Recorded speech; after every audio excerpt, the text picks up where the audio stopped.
babes, it's Leslie, and just Leslie this time. Welcome to the Histrionic channel. I'm flying solo on this one. I'm so sorry. Today, I'm gonna teach you guys about the archaeologist I most want to punch in the throat. We're gonna take it way back to the 1800s to a German man by the name of Heinrich Schliemann. That name's like a dirty word for archaeologist. Name's a dirty word for archaeologists. No cap. So Schliemann. He was born to a Lutheran minister in Germany, and his father was later kicked out of the church because he was accused of embezzling church funds. His education is taken away because he now can't afford it, so he pretty much started learning to be scrappy and to take care of himself from a young age, and he was very, very intelligent. It's the only praise I have to give him. He was very intelligent, and he started running cons from the time he was very young. I had to make a list because I don't want to leave anything out. He's the worst, and I need to let you know that he's the worst. My favorite is that he had a brother who moved to California during the gold rush.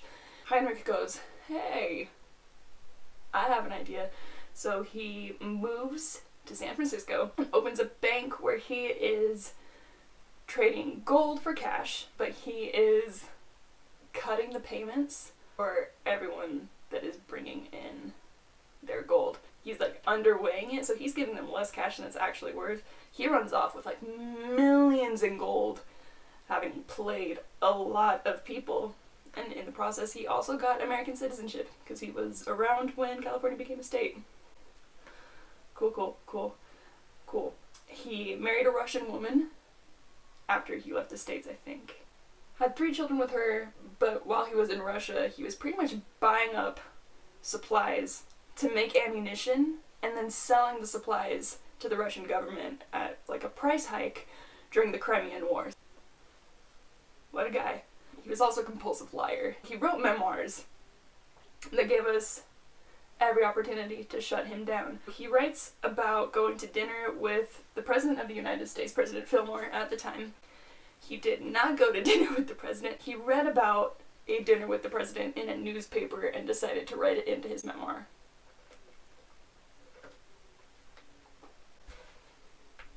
It's not the only time he does that.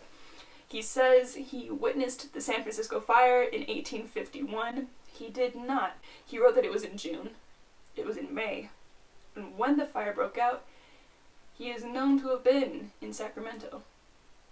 He was not in San Francisco for the fire.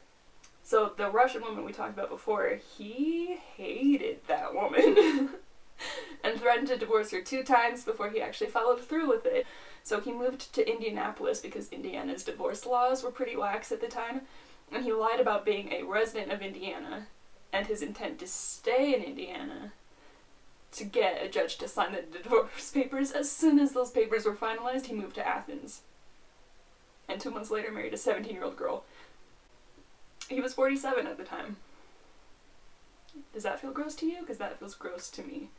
Personal life aside, we're going to talk about his career as an archaeologist.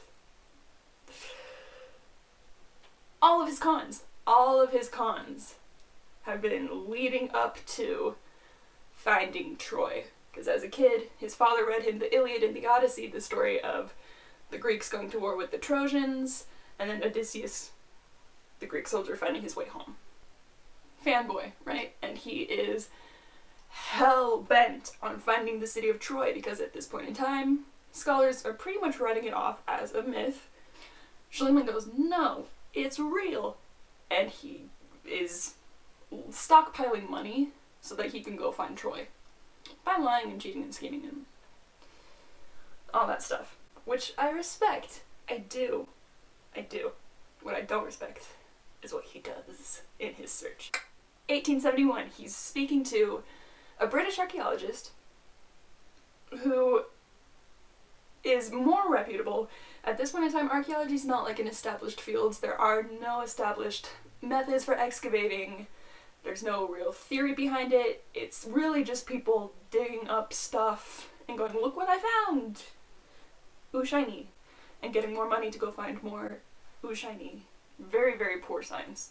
So, British archaeologist, his name is Frank Calvert. And he owns a little bit of property on a hill in the middle of the Trojan Plains. And he owns this property because he bought it from local people who went, hey, this city, it's called Sarlik, I think, in the modern time. They go, this city was once called Ilium. Like the Iliad. Ilium, Iliad, Ilium, Iliad, Ilium, Iliad. Do you see? Do you see? Yeah, no. Trust local people, they know things. Calvert goes, hey, you make a good point. Schliemann goes, stupid, I'm looking for Troy, I'm gonna go this way. Calvert talks him down. He's like, no. Let's hear them out. Let's just try it. Okay, let's try it. So Schliemann says, okay, we're gonna start excavating the part of the city that Calvert's family owns because the rest is owned by the Turkish government at this point in time. By digging, I mean dynamite. You don't blow things up. Blows a huge hole in the city, which is still to this day called Schliemann's Trench. He blows through 50 different occupations of this city.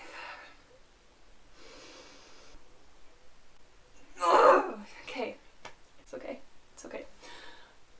The artifacts he finds, broken, battered, and blown to bits as they are, he says, yes, this right here is the city of Troy.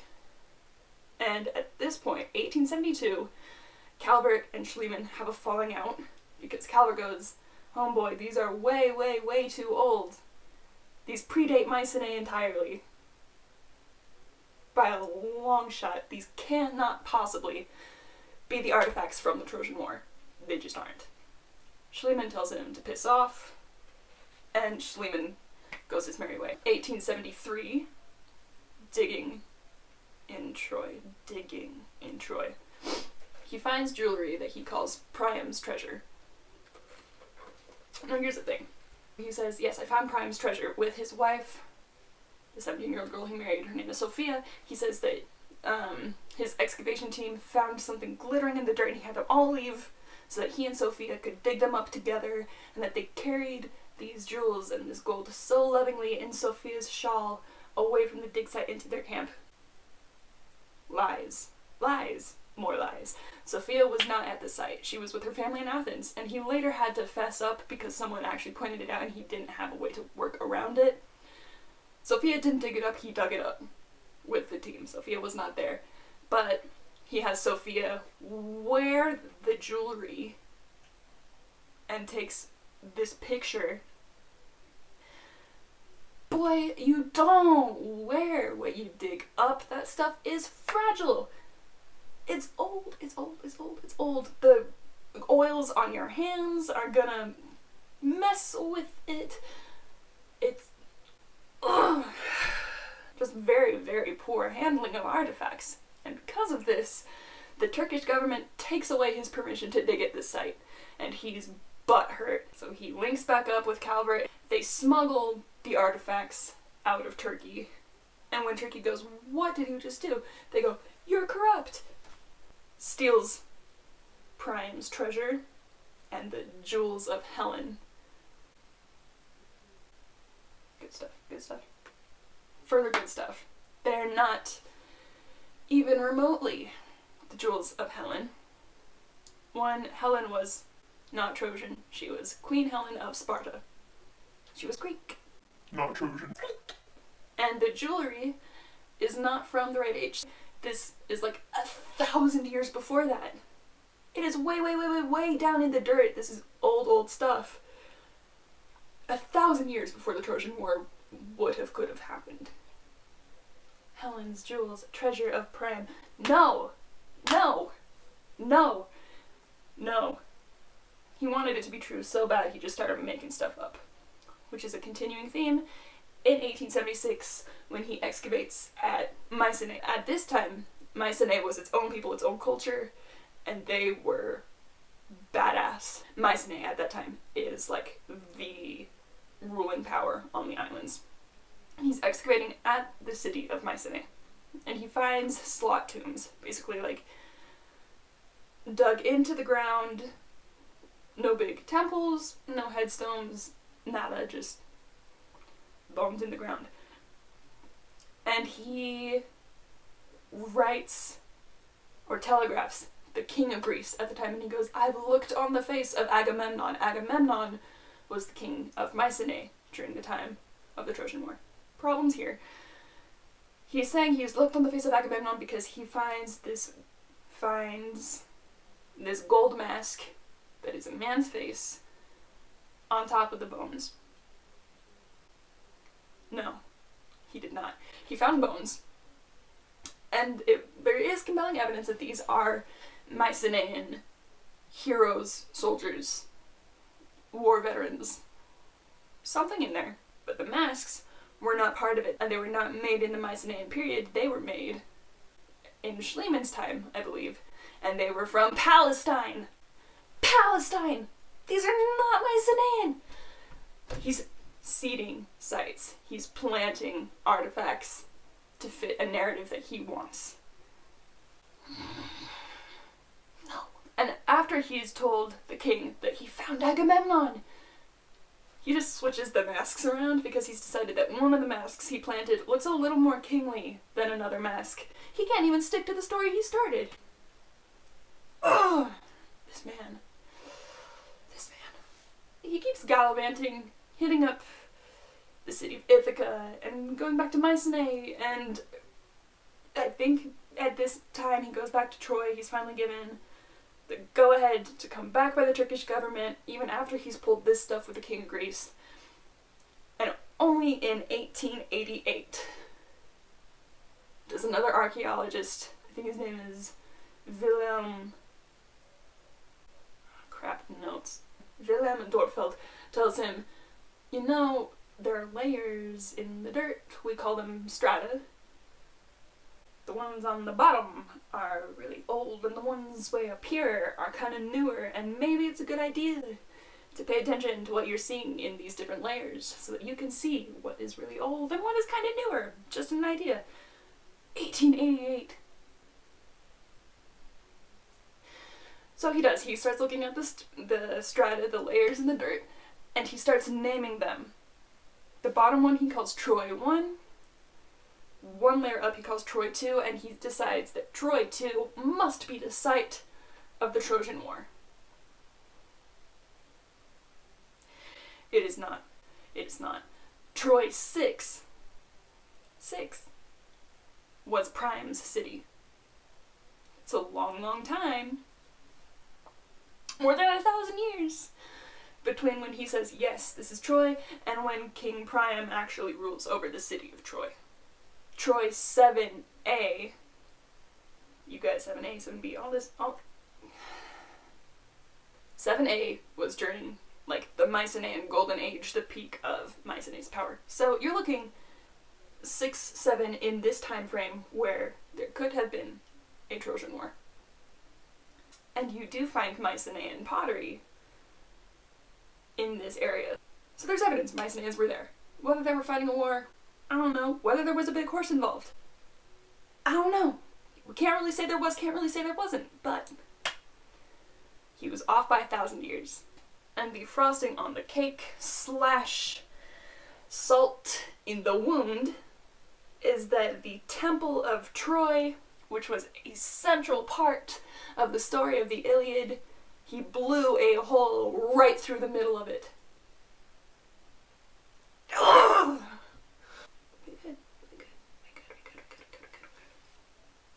That's the guy. The worst ever archaeologist. Worst ever. I'm not alone in hating this guy, but when I say I hate this man, I'm saying it on a YouTube video. When professionals say it, they have the sickest slaps for it, and I'm gonna read them because I don't misquote professionals. But Kenneth Hart was teaching seminars, like part of a lecture series on the great ancient civilizations of Asia Minor, and he says that Schliemann's excavations were carried out with such rough methods that he did to Troy what the Greeks could not do in their times, destroying and leveling down the entire city walls to the ground. That's a slap. Ooh. In 1972, Professor Willem Calder is speaking at a commemoration of Schliemann's birthday, and he says that he has found faults in his data, and other investigators follow suit, starting on Schliemann's birthday. That's a slap. Oh. Even the National Geographic Society, which is hit and miss at the best of times, lands a hit, and they say Schliemann was a German adventurer and conman who took sole credit for the discovery, even though he was digging at the site called Historic at the behest of a British archaeologist, Frank Calvert. There are a few Schliemann apologists who are like, he was a pioneer of his time. No! He was a conman and a looter. He was not a pioneer. He blew the hole through someone's ancestral city. He found one of the most significant discoveries in history. The city of Ilium existed. Troy was there, it was real, and there have been Mycenaean finds at that site. So some part of the Iliad and the Odyssey is true. That is phenomenally exciting. And he wrecked it! He used dynamite! He blew it up! My blood pressure, y'all. So the takeaway here. Troy is real. Don't blow things up. Trust the locals, they know things. If you're gonna be a con man, have some principles. I love you. Thank you for watching. And we'll do this again. Maybe sometime soon. Mwah!